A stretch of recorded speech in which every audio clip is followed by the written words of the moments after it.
Yo, what's up? 1212 Virgos. What's good with y'all? I may cuss, but I don't curse. Let's get that situated first, bars. And we're going to set this off with an oracle card. Alright, if you need me or you want me, there'll be a link to my website in the description box, you heard? It'll take you to my website, show you everything that I have to offer, products and services. Alright, so hope everyone's doing well out there. If not, at this very moment, you'll get there.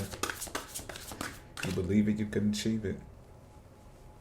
You know, it may take some work, may even take some shadow work, but you'll get there. Alright, let me slice this deck and draw an oracle card for us. Bang, what do we have here? Independence. Independence. So this fire, right? Like literally. Alright. So let me grab the book and see what the interpretation for this is.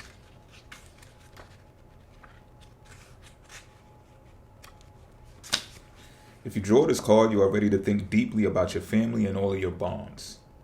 Learn that as a dragon rider, you are also a high priestess or sorcerer, and as such, you will exercise great care in choosing your family and bonds yourself. Independence and personal responsibility will play a central role in your life from now on. You will find happiness and contentment in your own actions, in your unfettered flights of creativity, and in your own world.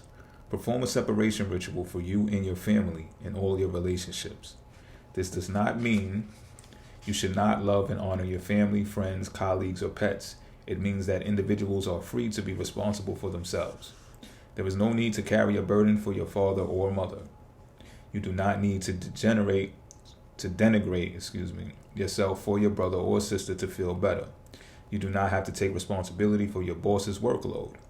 Independence and personal responsibility mean that you are free. This is the greatest prize for a dragon and its rider. Meditation. So this is like a meditation ritual, all right? Purify the room and play some nice music. Light candles and make yourself comfortable. Now call the coral dragon of happiness to come to you in your room. Visualize this beautiful creature and climb onto its back. It takes you to a very magical place, a crystal cave hidden deep in the sea. The crystals shine brightly, the color of pale coral, with flashes of light shooting between crystal points. A dragon woman with beautiful eyes shows you a sword, lying shimmering on a large outcrop of crystals. Take it in both hands and cut all the energetic ties that bind you to other creatures. Freedom for every being across all worlds, times, and dimensions. Return the sword to its place and allow the dragon woman to take you back to the room. Oh boy. And the deed is done, okay? Carry out this exercise at least 7 times over the next few days. All right. So, now that we have that situated, let's bring out some cards for some tarot. How about it? How about it? How about it? How about it? Okay. So we got independence out on the board already for the Virgo energy. Virgo cross watchers, you are welcome as well. You know how I feel about y'all. Y'all can come through. It's all good. Pause. If you want to know how Virgo is being allocated to your natal chart or your solar chart or both charts, this is a good place to be. You might pick something up. You might be able to apply it. You know? And with that being said, let's get these cards read. 1 cut, 2 cut, 3 cut. I'm feeling like 4 cuts. This first card is representative to the situation at hand for the Virgo energy. We have the Knight of Swords in reverse. King of Swords in reverse, excuse me. Let's look at that for a second longer, right? King of Swords in reverse. This card represents how you feel about the situation at hand. The 4 of Torches in reverse.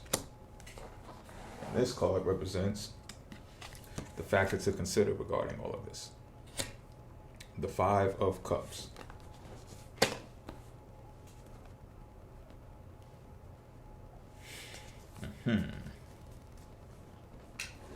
All right. I want to get to this King of Swords first, because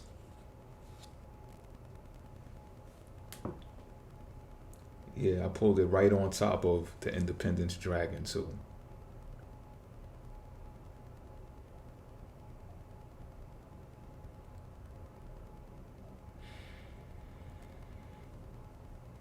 This, yo, you can't make this up.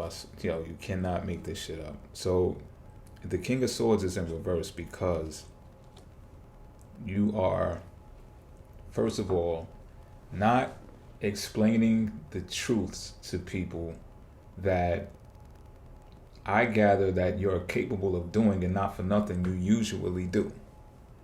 This is a Virgo reading too. You are definitely the one who tells people, whether it be about themselves or just about things in life in general, that need proper assessment. And not for nothing, I'm getting that you've toned yourself down from doing this because you've realized how it normally can alienate you from people. Not all of the time, but in certain cases, you have realized that you have pushed people away because they are not fond of hearing the truth. The truth hurts, and you have lost people because of that, because of the way you deliver your speech. What has happened by doing this, yeah, you got more people around you now. You're more you're more communicative, because I feel like you're also like doing more small talk now, because that's what keeps you in social circles now. But what happened is you actually lost your authoritative power. Well, you've lost some of it, I can tell you that. And when doing so, you've lost your independence. Your independence is at hand in this reading, in this scenario. Now, if this doesn't apply, let it fly. You can shut the reading off right now. But for those of you who this rings a bell with, stay tuned. You have sacrificed your independence to be more social, to be more in the cahoots with others. So that's the situation at hand. How do you feel about this? Well, you feel uncomfortable. You feel incomplete. You feel like, you